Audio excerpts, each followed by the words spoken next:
Monsieur Nicolas Noriel, qui nous fait l'honneur donc d'être présent. Je ne sais pas s'il y a une présentation ou pas en fait. Non. Voilà.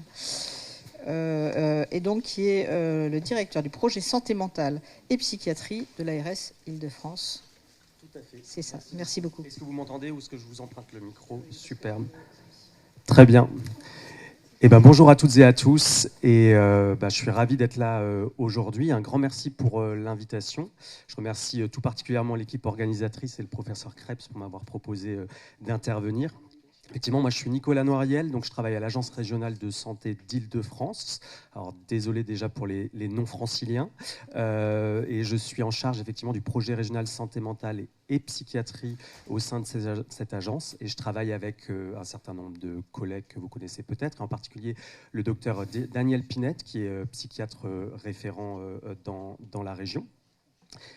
Et d'abord, j'aimerais vous dire que c'est assez impressionnant de voir cette salle aussi pleine, et je crois que les connexions sont aussi nombreuses. Ça dit l'importance du sujet aujourd'hui. Moi, je ne vais pas vous faire une présentation, je vais simplement vous dire quelques mots. Je tenais à être là aujourd'hui d'abord parce que je crois que les présentations qui ont été faites montrent que c'est un sujet très important, mais qui reste largement sous-investi, qui repose aujourd'hui beaucoup sur des initiatives soit d'équipes, soit d'établissements, et donc on a une marge de progrès et un cap à franchir ensemble. Et je tiens ici du coup tout particulièrement à saluer les équipes franciliennes que je côtoie tout particulièrement et qui sont engagées dans cette dynamique et avec qui on a déjà eu l'occasion de travailler. Je souhaite aussi évidemment par là marquer l'intérêt et puis le soutien de l'Agence régionale de santé en la matière, et puis surtout essayer de partager quelques perspectives dans le cadre de notre projet régional de santé. Alors vous n'êtes pas tous franciliens ici, mais je pense que voilà, l'Agence régionale de santé, sans être un exemple ou un modèle, loin s'en faut. Je crois que le professeur Krebs m'avait rappelé qu'on n'était pas forcément les meilleurs élèves. Je prends bonne note, mais que en gros, je pense les enjeux sont un peu les mêmes partout, même si les territoires sont très différents.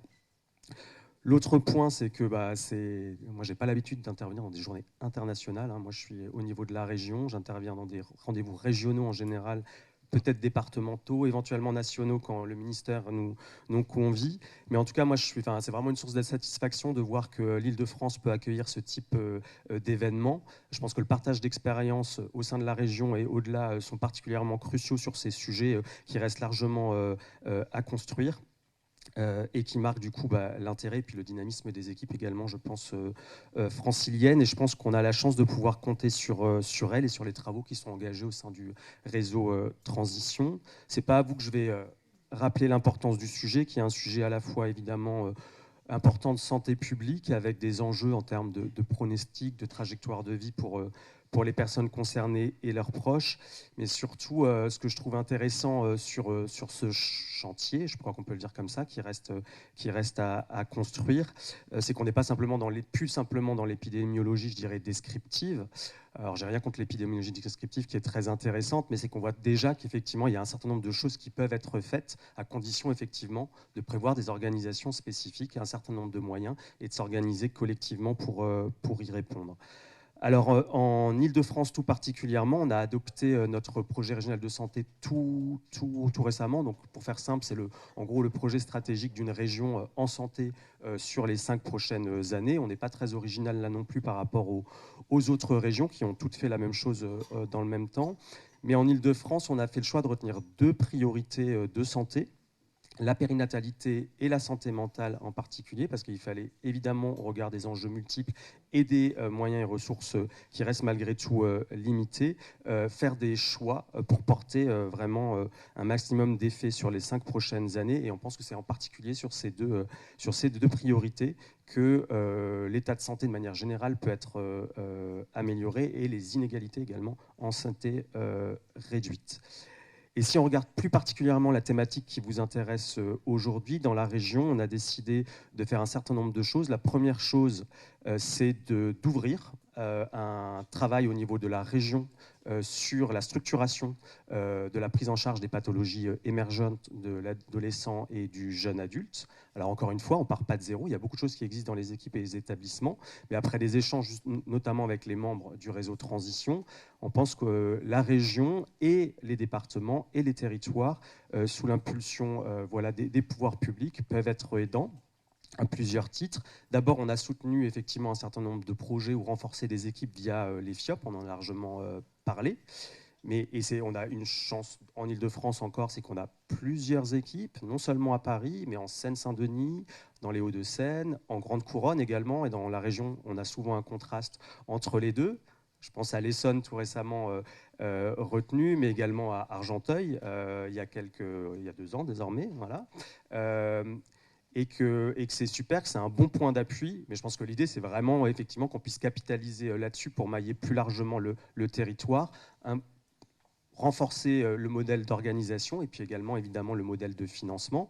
Alors évidemment, on pourra pas le faire seul et je vous annonce pas aujourd'hui des enveloppes pour ce faire, mais que en faisant un sujet prioritaire, ça nous oblige tous collectivement en fait à y travailler, à l'inscrire en haut de l'agenda et à nous dégager les marges pour avancer. Et donc alors c'est dès cet été qu'on a un premier rendez-vous qui va être lancé pour échanger avec les équipes particulièrement engagées sur le sujet. Et l'enjeu après, évidemment, ce sera d'élargir, parce qu'on l'a vu, l'enjeu, ce n'est pas simplement de parler entre équipes spécialisées de la psychiatrie, mais c'est véritablement d'embarquer les professionnels de la ville, du monde socio-éducatif, de l'éducation nationale, de la protection de l'enfance. Et effectivement, encore une fois, je pense que vous faites un grand travail, mais si on peut aider sur ce sujet-là au niveau de la région ou des départements, on sera ravis d'y aider. Et l'autre point, c'est que, donc ça c'est vraiment l'action dédiée qui sera lancée, c'est que ceci s'inscrit dans un contexte plus global où soit on poursuit un certain nombre d'actions, soit on va lancer des nouvelles pour créer un contexte, je pense, favorable. La première des choses, c'est que dans un projet régional de santé, on fixe quels sont les objectifs en termes de développement d'offres sur les années à venir. Et là, encore une fois, on a fait le choix en matière de psychiatrie de mettre l'accent tout particulièrement en fait et de réserver, pour ainsi dire, dans la plupart des départements, les offres nouvelles dédiées aux adolescents et aux jeunes adultes. Voilà, non pas qu'il n'y ait pas d'enjeu ailleurs, mais encore une fois, on sait très bien qu'on ne pourra pas développer de l'offre tous azimuts et qu'il faut pouvoir se fixer des priorités. L'autre élément, c'est qu'on va poursuivre et renforcer les actions de déstigmatisation, et on en a parlé également, c'est particulièrement important, et l'aller vers. On soutient déjà un certain nombre d'équipes mobiles et on continue à le faire chaque année, notamment à destination des adolescents et des jeunes adultes. On soutient le déploiement des conseils locaux de santé mentale dans la région et en particulier dans les quartiers prioritaires de la ville. Donc on a un objectif de doublement quasiment sur les 5 prochaines années concernant les quartiers prioritaires de la ville. Et un autre volet qui est très important et que vous nous connaissez très bien, c'est la psychoéducation à destination des personnes concernées, mais également des proches et des familles. Alors on a déjà lancé un certain nombre de choses dans la région.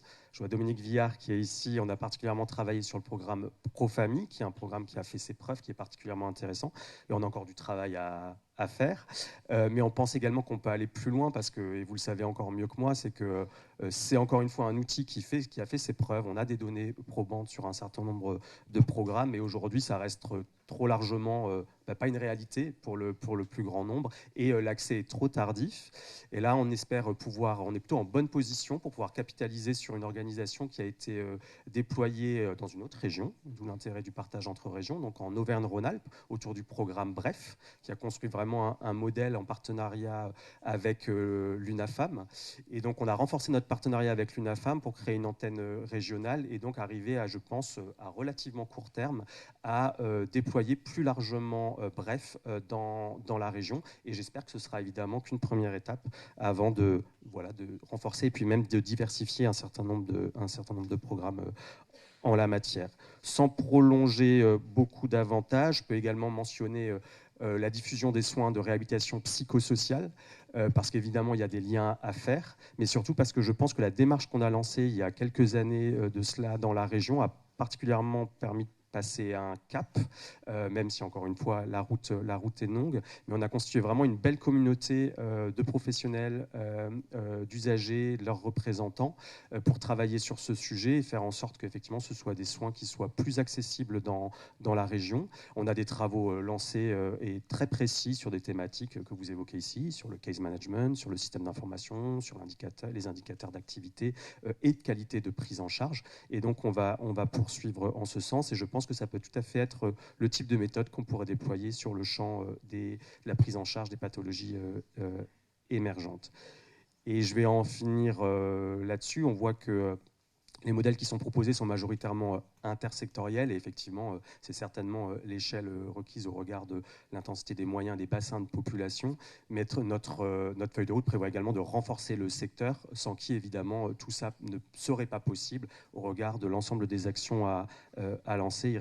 Il reste clé dans les parcours. Voilà, donc une feuille de route, en conclusion, qui fait une place importante au repérage précoce et aux pratiques orientées rétablissement. On sait pouvoir compter sur vous tous. Et puis je serais ravi en fait de poursuivre ces discussions dans le cadre des travaux à venir. Un grand merci à toutes et tous et une belle journée de travail d'échange.